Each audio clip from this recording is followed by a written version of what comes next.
Salut tout le monde, très urgent. Aujourd'hui, mercredi 30 avril 2026. Pourquoi les chefs religieux du Mali, les imams, les prêcheurs, sont-ils silencieux de ce qui se passe concernant la mort du général Sadio Kamara? Pourquoi les religieux n'ont-ils pas condamné? C'est ce qui se dit partout sur les réseaux sociaux. Il y a des prêcheurs qui sortent, comme le gars là par exemple. Et je vais essayer d'aller un peu vite parce que je ne veux pas que la vidéo soit longue. Il y a beaucoup de gens qui accusent les chefs religieux. Il y en a même qui disent que la mosquée que le général Sadio Kamara a construite, que cette mosquée là a été attaquée, mais que l'imam là n'est pas mort. Que pourquoi on ne doit pas questionner l'imam? Il y a beaucoup de confusion autour de la mort du général Sadio Kamara. Je vais vous faire des révélations aujourd'hui. Que les religieux maliens ont condamné la mort de Ayatollah Khamenei de l'Iran, mais que les religieux n'ont pas condamné la mort du général Sadio Kamara. Qu'ils sont des esclaves des Arabes. Il y a des gens qui sont en train de dénigrer les religieux du Mali. Je vous laisse écouter quelques extraits, on va traduire ensemble. Voilà, voilà ce monsieur. Voilà.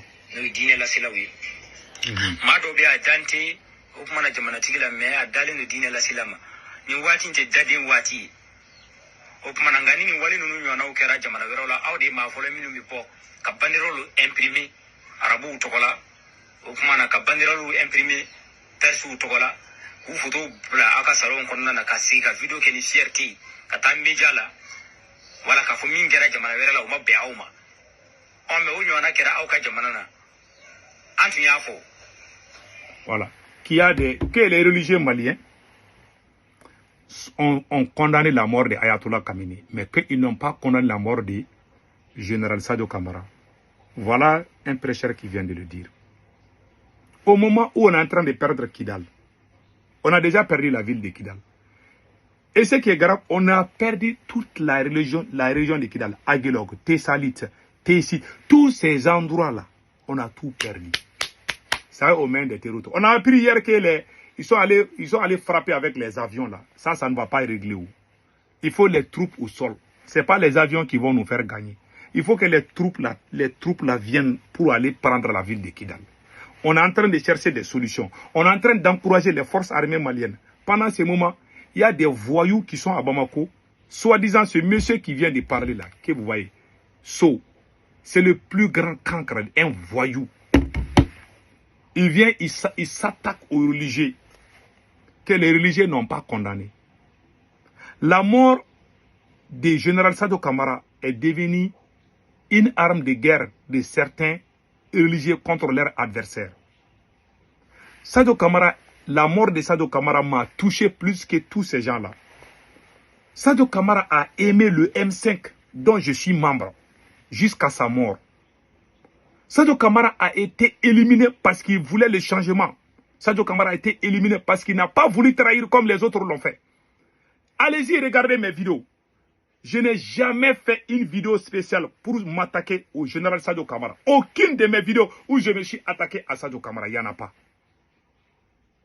Il y a les petites contradictions. J'ai toujours défendu le général Sadio Kamara. J'ai toujours dit qu'on va l'éliminer. Allez-y voir mes vidéos. J'ai toujours aimé. Depuis que Sadio Kamara a été éliminé, je n'ai pas pu travailler jusqu'à présent. Au moment où je vous parle, je n'ai pas travaillé. Et ça m'a choqué en tant que citoyen malien. Il y a des gens qui profitent de ça pour dire que les religieux là, ils veulent ça. Parce qu'il y a des gens, des voyous qui ne croient pas. Ce sont ces confusions-là qui font que l'AS ne peut pas gagner son combat. Ce sont ces confusions-là qui ont fait qu'on a perdu Kidal aujourd'hui. J'ai crié partout. J'ai dit attention. Le président doit unir le peuple. Ils n'ont pas fait.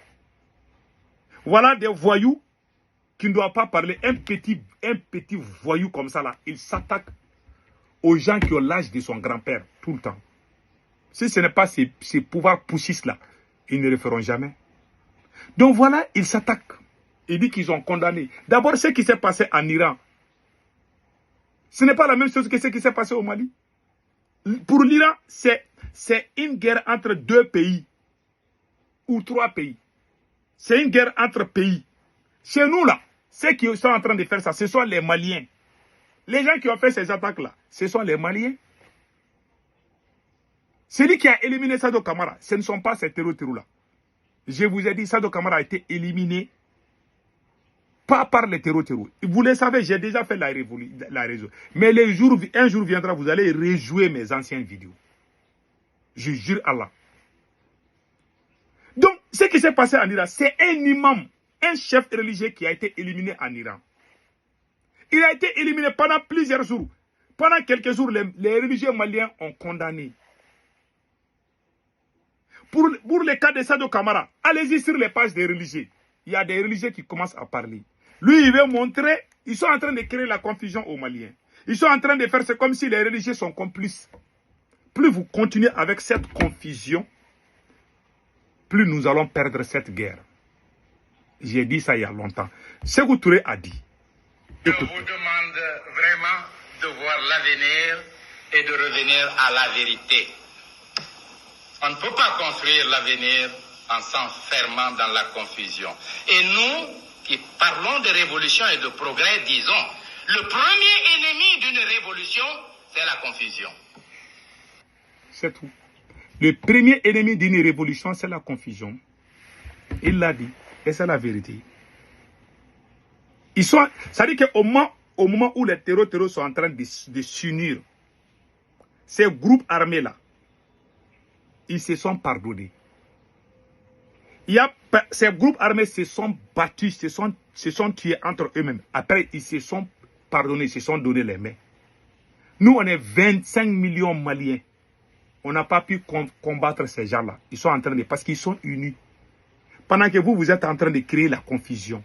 Tantôt, les chefs religieux sont complices. Vous êtes en train d'attaquer tout le monde. Tantôt, c'est la Côte d'Ivoire. Oh, la France. Oh, l'Algérie. Tantôt, on est en train d'accuser tout le monde. On est en train de... Au lieu qu'on se concentre sur nos problèmes, on cherche les boucs émissaires. Ce n'est pas la bouche qui va libérer Kidal.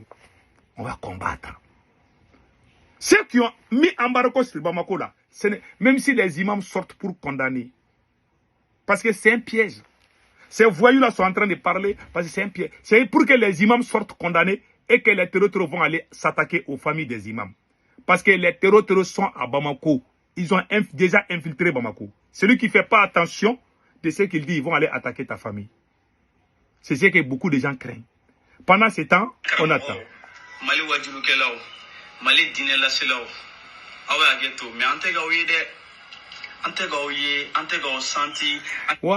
Voilà des gens qui sortent.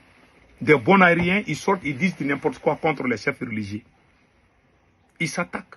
Bon, c'est à cause de ça qu'on est en train de perdre la guerre. Moi, j'ai dit ça combien de fois. On ne doit pas faire ce genre de choses en pleine crise.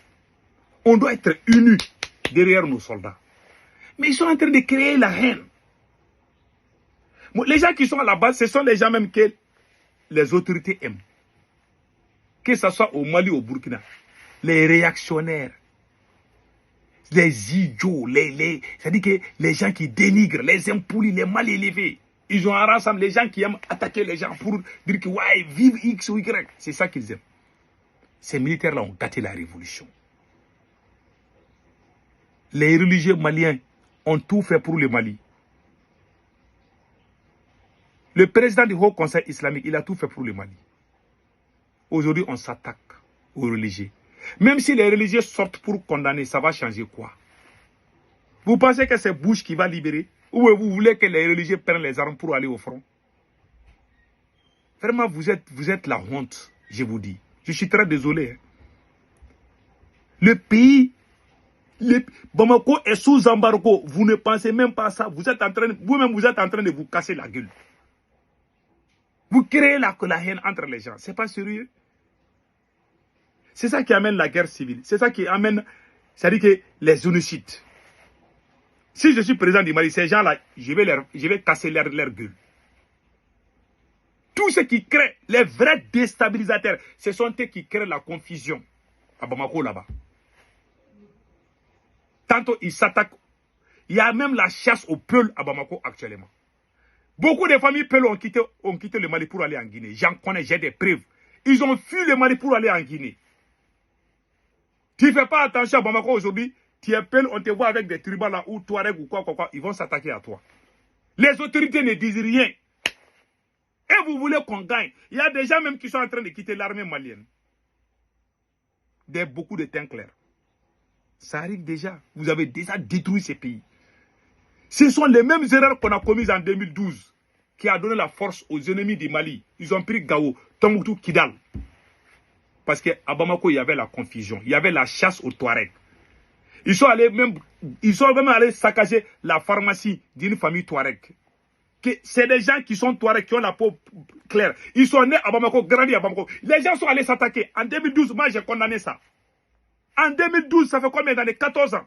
Moi j'ai condamné ça en 2012. J'ai dit je ne suis pas d'accord. Pourquoi vous vous attaquez aux Touareg?